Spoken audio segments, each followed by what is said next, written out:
I'm excited to announce Shepherd's Rest Ankha is the newest official addition to the True North Guardians program. From day one, she has been a natural and instinctive livestock guardian. She has also passed all of her health testing with flying colors. Those two things are very important, but it's only a piece of the puzzle that I'm trying to put together.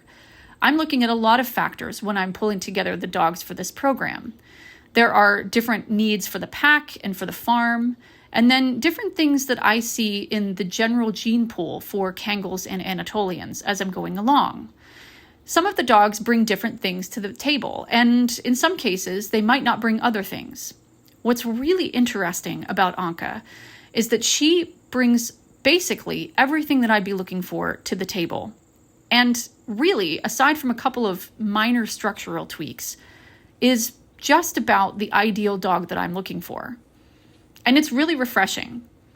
I work a lot with these dogs, I build relationships with them, and we are doing the things that need to be done to protect the sheep and this farm.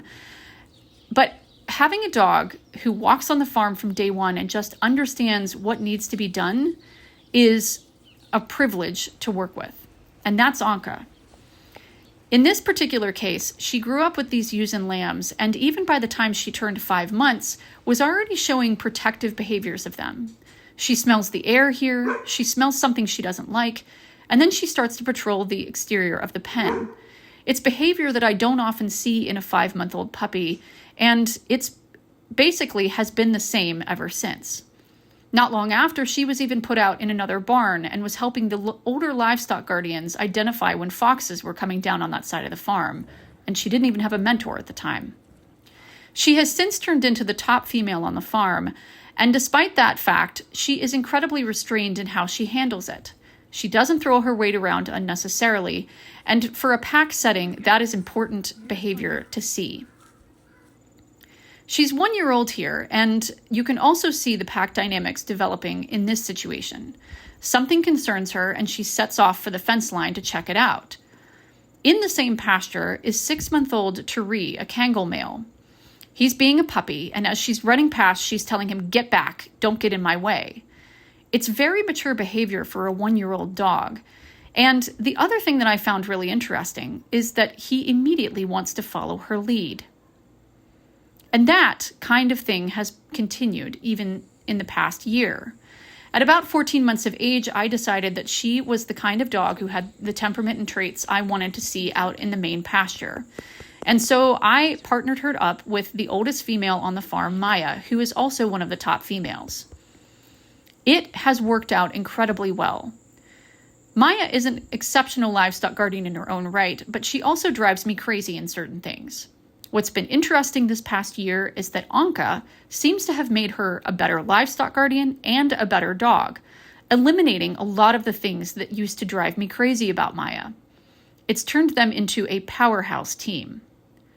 Now, despite all of these things that I've told you about Ankha, there is one glaring deficiency. The Anatolian Shepherd Dog Club of America has refused to register her mother, her uncle, and a number of other imports brought in by Shepherd's Rest, something that had not been an issue for years before that. And as a result, Ankha, her littermates, and a number of other puppies produced by Shepherd's Rest do not have registration papers. Why, you might ask? Well, it's dog politics, as per usual. And it's something that I think is a travesty. I don't normally talk about these kinds of things publicly, but I think in this case I'm going to make an exception. There is no reason why Ankha should not be registered. And while I am not focusing on papers when I'm making decisions on which dogs should be bred, I do think that a stud book that is going to start lacking the working instincts and the attributes that I see in Ankha and the other dogs in her ancestry, then you're going to start having a lesser stud book in the long run. It is past time for there to be a public conversation about why these kinds of dogs are being excluded at this point and what the end goal is going to be. I fear that if there is no resolution to this situation, that the Anatolian Shepherd, at least as far as the AKC version of the Anatolian Shepherd, is going to start going down a road that it cannot come back from.